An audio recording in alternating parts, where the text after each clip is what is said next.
Buenas noches, soy la doctora Atsiri Ramírez Negrín y el Colegio Mexicano de Ginecología y Obstetricia, a través de su rama Educacomego, tenemos esta gran plática con la experta en medicina materno-fetal sobre COVID y embarazo, la doctora Yasmín Copado, del Instituto Nacional de Perinatología. Buenas noches, Yasmín, por aceptar la invitación. Hola, Tsiri, muchas gracias a ti y al colegio, a Educando Comego, por invitarnos el día de hoy. Perfecto. Bueno, Yas, como te he comentado o como hemos estado platicando, hay muchas dudas que la gente tiene sobre COVID y embarazo. Entonces, a mí me gustaría que tú me dijeras, tú que tratas tantas pacientes o que en el instituto se ven tantas pacientes de COVID y embarazo, ¿qué es lo que puede hacer una embarazada para evitar contagiarse de COVID? Mira, la mujer embarazada, igual que el resto de la población, debe apegarse a las líneas de cuidado personal, tener la sana distancia, el higiene con gel, el uso de cubrebocas, que es súper importante, y lo más importante es que pues se abstenga de salir a reuniones que son innecesarias o lugares donde hay mucha gente reunida. Entonces, las medidas son básicamente las mismas. Además, aunado a un adecuado control prenatal que no se debe de abandonar durante el embarazo, a pesar de esta pandemia en la que estamos viviendo. Qué interesante lo que dices, Yasmín. Tengo esta duda. Si yo estoy embarazada y a fuerza tengo que salir por algún motivo, ¿qué tipo de cubrebocas tengo que usar? ¿El de tela me sirve? Lo ideal es utilizar un cubrebocas tricapa, tratar de evitar el cubrebocas de tela, o en caso, incluso algunos proponen el uso de doble cubreboca, por ejemplo, utilizar abajo un tricapa y arriba un cubrebocas de tela, y diario hacer un lavado de ese cubrebocas de tela y cambiar constantemente el tricapa. Entonces, los cuidados, como te digo, son básicamente los mismos, pero siempre uso obligatorio de cubrebocas a cualquier punto donde tú asistas, el gel en la bolsa y mantener siempre una distancia de toda la gente que esté a tu alrededor. Ok, perfecto. Entonces, tú como ginecobstetra y como especialista en medicina materno-fetal, no recomiendas que las embarazadas estén saliendo, ¿verdad?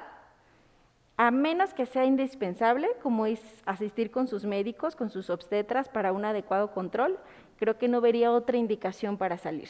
Fantástico, me parece muy importante que enfaticemos en esto.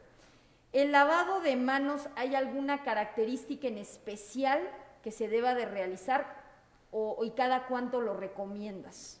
El lavado de manos, bueno, obviamente si estamos en casa, pues no es necesario, pero siempre que salimos, el gel se puede utilizar. Se recomienda un lavado que dure por lo menos unos 30 segundos mínimo.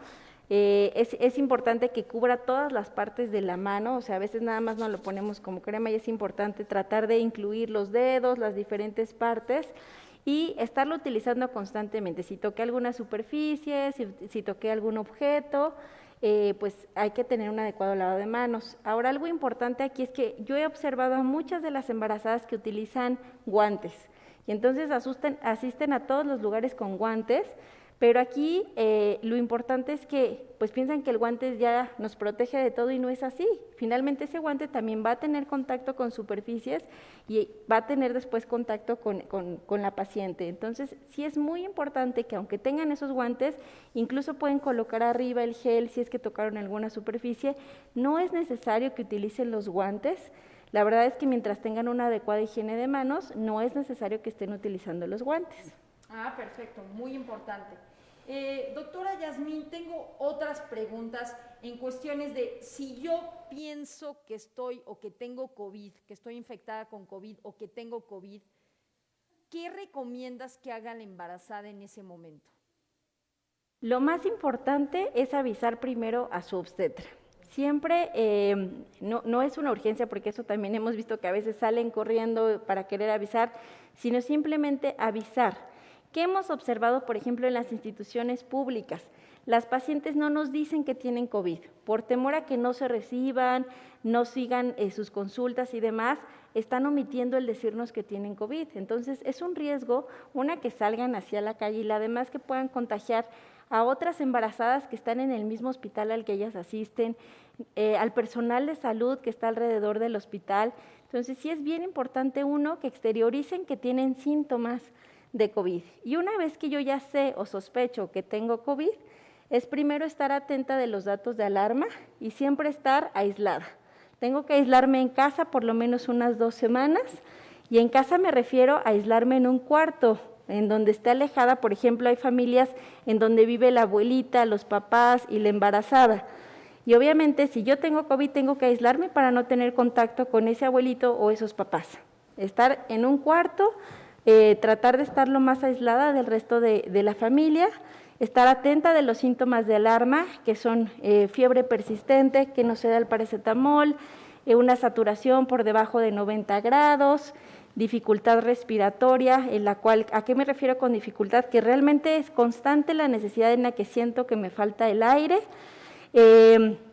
Obviamente también que sienta extremadamente mucho cansancio, o alguna otra sintomatología propia del embarazo, que sienta que bebé no se está moviendo bien, que empiece con contracciones, que tenga salida de líquido, sangrado. Entonces, ante estos datos de alarma, entonces sí salgo de mi casa para acudir a urgencias. Perfecto, qué bueno que enfatizas en los datos de alarma. ¿Tú recomendarías, si hay una embarazada que tiene COVID, que se esté revisando la saturación? Totalmente. Se debe de checar la saturación y la temperatura constantemente, por lo menos unas 3 veces al día. Es importante saber cuál es nuestra saturación basal, pero como les decía, por debajo de 90 una saturación no es algo bueno, hay que acudir a urgencias, o con fiebres persistentes que no están cediendo al uso del paracetamol. Perfecto, aunque no te falte el aire, necesitas revisar la saturación. Efectivamente. Muy bien. Oye, Yasmín, ¿y si alguien tiene COVID, esto tiene algunos riesgos para el embarazo? ¿Cuáles son los riesgos de COVID en la embarazada? El mayor riesgo al que nos estamos enfrentando en el COVID y embarazo es a la muerte materna. Como sabemos, actualmente el COVID ocupa la primera causa de muerte en mujeres embarazadas. Por cada 3 muertes que tenemos maternas en nuestro país, una de ellas es ocasionada por COVID. Entonces, sí es mucha la incidencia que estamos teniendo de muerte específicamente en nuestro país a comparación de otros países. Entonces, la primera sería la muerte. La otra es que se ha asociado con otros resultados como una alteración en el crecimiento de los bebés, es decir, se aplana un poquito la curva o mucho la curva de crecimiento de estos bebés, alteraciones en el cambio de líquido amniótico, hemos visto una disminución en el líquido amniótico. También está asociada con ruptura de membranas, que es cuando se rompe la bolsita o la fuente donde está bebé. Hemos visto además la asociación con parto prematuro, que obviamente todo esto viene desencadenado de la misma enfermedad que está complicando a estos embarazos. Entonces, sí hemos visto una relación, pérdidas en primer trimestre, un mayor número de pérdidas en primer trimestre, o una mayor cantidad de muertes dentro de la pancita al final del embarazo. Sobre todo, estas complicaciones pueden presentarse en aquellas pacientes que tienen síntomas severos o que han requerido su ingreso a terapia intensiva. Sin embargo, también lo hemos visto en pacientes que en ocasiones tienen síntomas leves. Por eso es importante, si yo tengo síntomas severos, pues yo tengo que acudir a urgencias para que se haga un adecuado chequeo y control de cómo está mi embarazo. Perfecto, qué bueno que lo dices, porque a veces tengo COVID y ya ni modo y me quedo en mi casa y no le aviso a nadie, ¿no? Entonces sí tienen que avisarle a sus médicos y sí tienen que estar vigilando los datos de alarma a través del termómetro, como nos comentas, la saturación. Qué bueno que lo comentas. ¿Qué pasa en cuanto a la embarazada que llega a su trabajo de parto o a su cesárea? ¿Qué pasa si ella tiene COVID? Mira, aquí depende mucho el hospital en el que ellas se atiendan. Podemos estar en un ámbito público o en un ámbito privado, pero en general lo que se está haciendo es tamizar o clasificar a estas pacientes cuando están cerca de término y pedirles una prueba de PCR a las embarazadas. Tanto en hospital público como en privado es algo que se está haciendo, al menos en el Instituto de Perinatología se está haciendo. A toda paciente que está a punto de nacer bebé se le hace una PCR. Hospitales privados es un requisito indispensable, porque de esta forma podemos separar a las pacientes que tienen COVID de aquellas que no tienen COVID.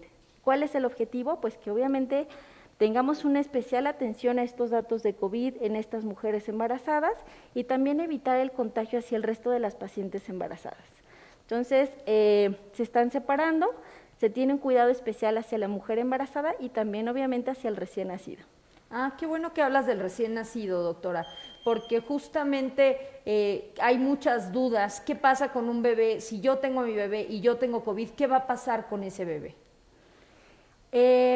Igual, depende mucho el hospital en el que estemos, los recursos con los que se cuentan, pero en el mundo ideal lo que se debe de hacer es, si yo sé que tengo COVID y estoy embarazada, una vez que nace mi bebé, se le debe de hacer una PCR a bebé.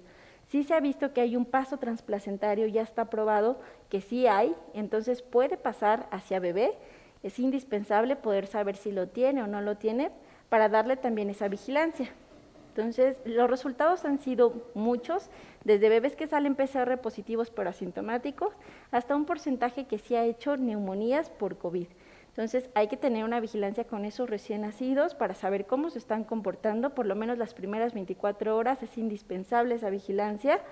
Y algo bien importante es qué va a pasar con la lactancia, por ejemplo, ¿no? No se debe de limitar la lactancia, debe de continuarse con las debidas medidas. Mamá debe de tener el uso de cubrebocas y careta, pero sí está permitida la lactancia en pacientes con COVID. Ah, perfecto. Entonces, si yo estoy dando lactancia y me infecto de COVID, no tengo que suspender la lactancia, pero tengo que tener estos cuidados que tú comentas. Exactamente.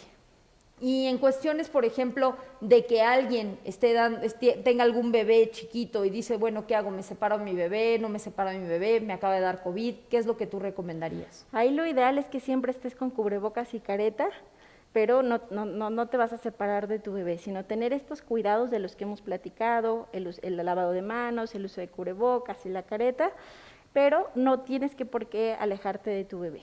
Claro, porque la lactancia tiene algunos beneficios, ¿no? ¿Puedes mencionar algunos de los beneficios que tiene la lactancia?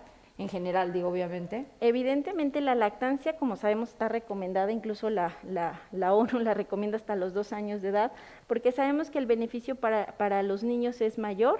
Por ejemplo, el paso de inmunoglobulinas o estas defensas que la mamá ha ido formando a lo largo de su vida, pues obviamente pasan a través de la leche para que bebé pueda adquirir esa defensa en lo que él solito empieza a desarrollar todo su sistema inmunológico. Toda la riqueza que tiene mamá de proteínas, de minerales y demás, también es algo que está pasando. Entonces, como sabemos, es la mejor alimentación que puede tener un recién nacido y no podemos cortarla si sabemos que el beneficio es mayor. Claro, por supuesto. Algo bien importante también es el lavado de manos, ¿no? Antes de acercarnos al bebé, a la lactancia y todo esto, ¿no? Tengo una pregunta. Si ha habido algunas personas que ya se han vacunado, se vacunó, ¿su bebé va a nacer sano o qué beneficios se ha visto en cuanto a la vacunación en la embarazada y los bebés que nacen? Digo, sé que hay poca información, pero ¿qué nos puedes decir? Este es un tema bien contradictorio, como tú decías, porque hay muy poquitos estudios de embarazo y vacuna de COVID.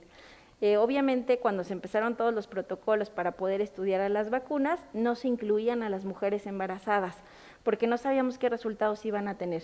Ahora que hemos avanzado un poco más en el tiempo, se están empezando a hacer diferentes estudios que incluyen a mujeres embarazadas. Uno de ellos que está corriendo, el más grande, es de Pfizer, por ejemplo, que quiere saber qué pasa con la mujer embarazada y COVID. ¿Qué es lo que hemos visto en aquellas mujeres que se han vacunado embarazadas? La verdad es que no hemos visto un comportamiento diferente al resto de la población. Muchos colegios tienen opiniones encontradas, algunos lo apoyan, algunos no, y esto depende mucho de porque no hay estudios suficientes. Sin embargo, considerando, por ejemplo, en nuestro país, que es la primera causa de muerte de mujeres embarazadas, que nuestras mujeres embarazadas tienen muchos factores de riesgo para complicarse. Por ejemplo, no perdamos de vista que en nuestra población hay mucha mujer en obesidad, sobrepeso, pacientes con diabetes, pacientes hipertensas, que están, teniendo estas comorbilidades que van a complicar aún más el desarrollo de la evolución de COVID en su embarazo. Entonces, considerando estos antecedentes, pues sí sería bueno poner en una balanza qué va a pasar con esta mujer embarazada. Creo que el beneficio sería mayor de vacunarse para tratar de disminuir estos resultados adversos. Perfecto. Tenemos algunas preguntas del público, de hecho los invitamos a preguntar, no tenemos todo el tiempo del mundo, pero si ustedes nos envían sus preguntas, puede ser que que las podamos hacer aquí en el público, y una de ellas es que si se pueden aplicar las vacunas. Entonces, creo que ya tocaste un poquito el tema, pero si se puede, no se puede, ¿qué recomendarías? ¿Tiene que hacer algo la paciente al respecto? Mira, la recomendación que ahorita hay es que se debe de platicar con su médico, individualizar cada caso. Es decir, no podemos tomar decisiones solitas. Si estoy embarazada, tengo que platicar este punto con mi obstetra, con mi familia y poner en una balanza, como les decía, los riesgos y los beneficios de vacunarme. Si yo soy una paciente obesa, hipertensa, diabética, que puedo complicarme si es que me da COVID, pues a lo mejor en ella sí valdría la pena aplicar esta vacuna, ¿no? Pero siempre es bien importante que vaya de la mano la decisión con su médico y que nosotras solitas no tomemos ninguna decisión.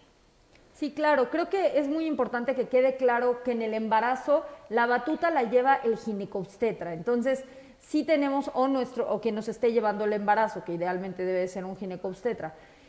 Entonces es bien importante que sí lo platiquemos con nuestro médico y que considere todo el espectro este médico para aplicar o no la vacuna y para todas las decisiones, y también estar enterado sobre las infecciones. Como bien comentabas, si yo estoy infectada y llego a un hospital, sí decirle a los médicos que van a tratar, porque muchas veces el embarazo o el control de embarazo lo lleva otro médico y la atención es en otro lugar. Entonces sí comentar con el médico que nos va a atender que tengo este problema desde que llego a urgencias para cuidar a la población, obviamente, embarazada que está en ese mismo lugar. Entonces, creo que son puntos muy importantes, muy rescatables, los cuidados de la embarazada. La embarazada se puede infectar de COVID como cualquier otra persona y los riesgos son, como tú muy bien comentaste, doctora Copado, que puede haber problemas de nacimientos prematuros, problemas de líquido amniótico, y que en algunos casos puede llegar hasta la muerte de la embarazada. Por lo tanto, hay que estar muy al pendiente de estos datos de alarma como la saturación de oxígeno, la temperatura. Entonces, creo que eso es muy importante. Aquí hacen otra pregunta del público. Estoy embarazada de 28 semanas, di positivo a COVID, pero tuve síntomas leves. ¿Qué riesgos hay para mi bebé? Poder decir exactamente qué va a pasar es algo complicado. Lo que se ha visto es que pacientes con síntomas leves tienen una mejor evolución, pero como les comentaba, ya se ha observado que sí hay un paso transplacentario. Entonces, yo sugeriría estar pendiente, primero mamá, en este caso de los datos de alarma. ¿Por qué? Porque si mamá se complica y no está bien, evidentemente también bebé va a tener una repercusión. Y la segunda es llevar un seguimiento estrecho de su control prenatal como idealmente se debe hacer.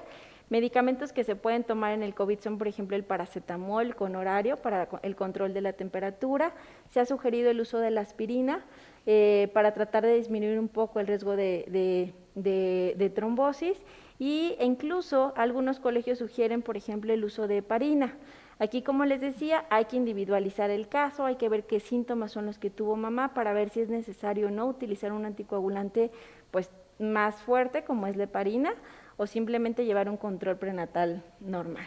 Entonces, ¿automedicar o no automedicar, doctora Copado? Lo sugerido es, sí, por ejemplo, el paracetamol, unos 500 miligramos cada 6 horas, con horario por lo menos los 2-3 primeros días, si es que la fiebre no persiste, y el uso de la aspirina, los únicos medicamentos. Obviamente, siempre bajo la supervisión de su obstetra.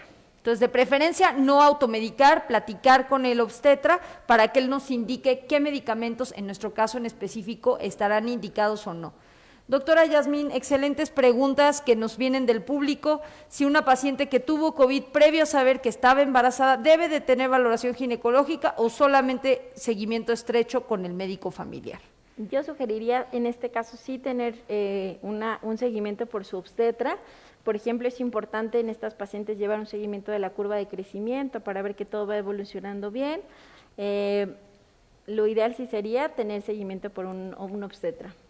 Perfecto, es una excelente pregunta. Yo creo que muchas veces vamos con nuestro médico familiar, pero necesitamos una valoración un poquito más dirigida, quizás hasta en algún momento por un médico materno-fetal, que son los especialistas en ultrasonidos de primer trimestre o de segundo trimestre para que lleve la curva y la vigilancia de los defectos estructurales, como bien comentaba la doctora.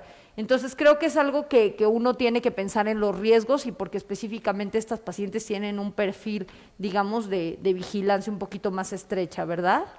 Y lo importante es que este control, o sea, debe ser igual para todas las embarazadas, tengan o no COVID, se debe de realizar ese tamizaje de primer trimestre, tamizaje estructural, tamizaje de tercer trimestre, porque no solo vemos seguimientos de la curva de crecimiento, sino también podemos identificar oportunamente la presencia de alteraciones en su estructura, malformaciones, defectos. Entonces, creo que sí es importante no olvidar esta parte. COVID no va a aislar el control prenatal. Tenemos que seguir llevando este adecuado control prenatal y es importante que ustedes asistan de manera normal, con todas las medidas que no nos cansaremos de repetir, que es el adecuado lavado de manos, el uso de cubrebocas, respetar la sana distancia, pero no por eso tener miedo a no asistir a sus consultas de control prenatal.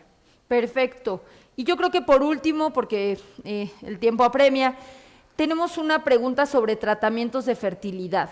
Si me dio COVID y me quiero hacer un tratamiento de fertilidad asistida o biología de la reproducción, ¿cuánto tiempo tengo que esperar? ¿O debo de hacerme algún estudio antes?